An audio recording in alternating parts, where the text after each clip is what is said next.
प्रणाम। मैं गायत्री अपने चैनल में दोस्तों आप लोग का स्वागत और अभिनंदन करती हूँ। आप लोगों के बीच एक बहुत ही दर्दनाक सुहाग गीत प्रस्तुत करने जा रहे हैं। कैसा लगा कमेंट करके ज़रूर बताइएगा। जो गलती हो क्षमा करिएगा दोस्तों।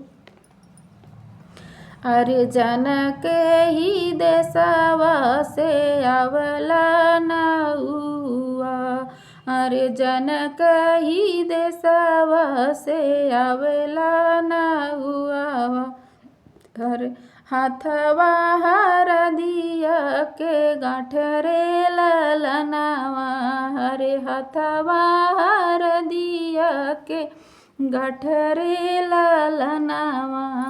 नऊ आवऊ न नउआ पलंग चढ़ी बैठऊँ, अरे आवऊ न नउआ पलंग चढ़ी बैठऊँ, अरे काऊ नैहर के हल रे ललनवा, रे काऊ मोरे नैहर के हल रे ललनवा।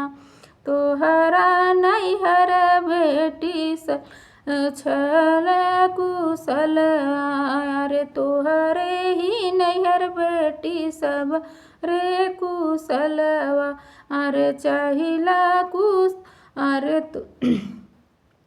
चाहिला कुशल तोहर रे ललनवा, अरे चाहिला मंगल तोहर रे ललनवा।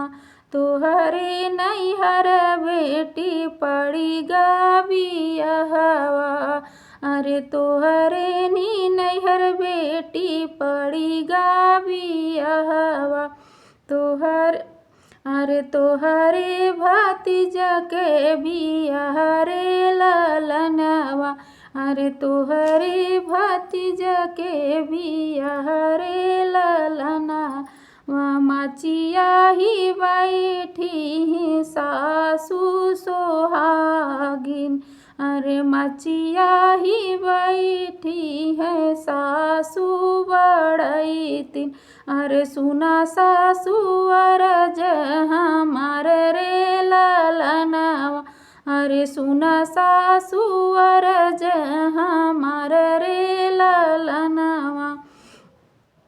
दैना दे तू सासू मोरी सासू अपनी चुनरिया, दैना दे तू मोरी सासू अपनी चुनरिया, अरे भैया नेवते हमें जबरे ललनवा, अरे भैया नेवते हमें जबरे ललनवा।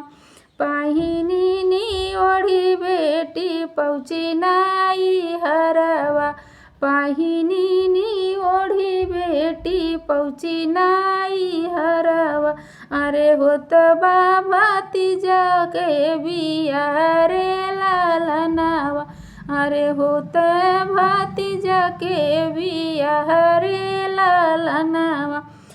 बाबा के अंगना में चंदन काई पेड़ावा, अरे बाबा के आंगनवा में चंदन काई पेड़ावा, अरे डरिया गई हो डरिया गई चारों ओर रे ललनवा, अरे गछिया जे गई चारों ओर रे ललनवा। आरु झाल डरिया में फंसी गई सड़िया, अरे आरु झाल डरिया में फटी गई सड़िया, अरे बैठी के मनवा उदास रे ललनवा, अरे बैठी के मनवा उदास रे ललनवा।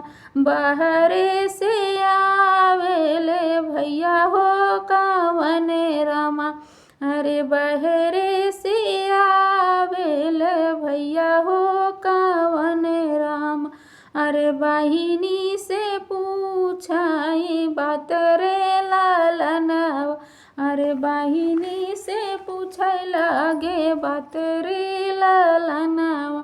किया मोरी बहिनी हो भाभी गारी आवै। किया मोरी बहिनी हो भाभी गारी आवै। अरे किया भाया तोहरा अपमान रे ललनवा। अरे किया भाये तोहरा अपमान रे ललनवा। नाही मोरे भैया हो भाभी गारी आवै। नाही मोरे भैया हो भाभी गारी आवै। नाही भैया भैया अपमान रे ललनवा। नाही मोर भैया अपमान रे ललनवा। डरिया में फंस गई हमारी चुनरिया। अरे डरिया में फंस गई हमारी साड़िया। अरे सासू जब बाबा काऊ देवई रे ललनवा। अरे सासू के जा बाबा हम काऊ देव ललनवा।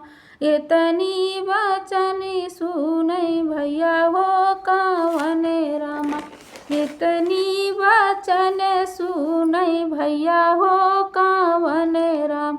अरे बहिनी के लगे समझावै रे ललनवा।